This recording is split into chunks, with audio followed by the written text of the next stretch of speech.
पृथ्वी से बढ़कर कोई दान नहीं है।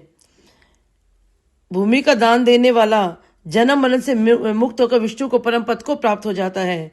हे राजा, यह पृथ्वी कभी किसी के पास सदैव के लिए नहीं रही। आज मानधाता जैसे सारी पृथ्वी को भोगने वाले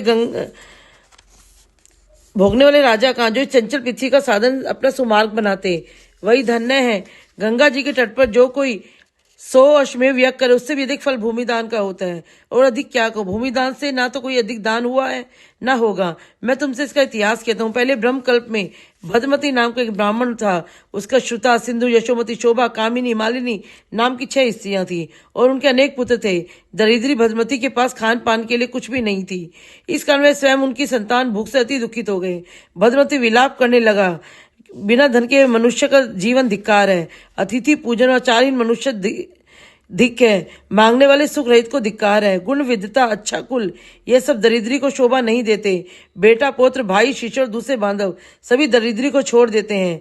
दरिद्री मनुष्य मुर्दे के समान होता है।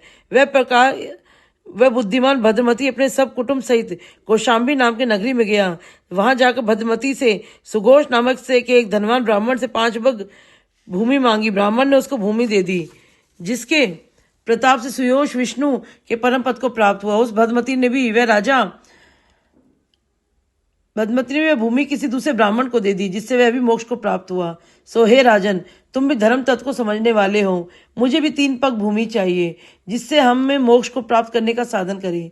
इतनी बात सुनकर बलि पृथ्वी का दान का संकल्प करके के लिए जल युक्त टूंटी वाला लोटा लेकर तैयार हो गया। तपोबल से शुक्राचार्य में अपना सूक्ष्म रूप बनाकर लोटे की टूटी में बैठकर जल को रोकना चाहा। भगवान ने उनकी बात जानकर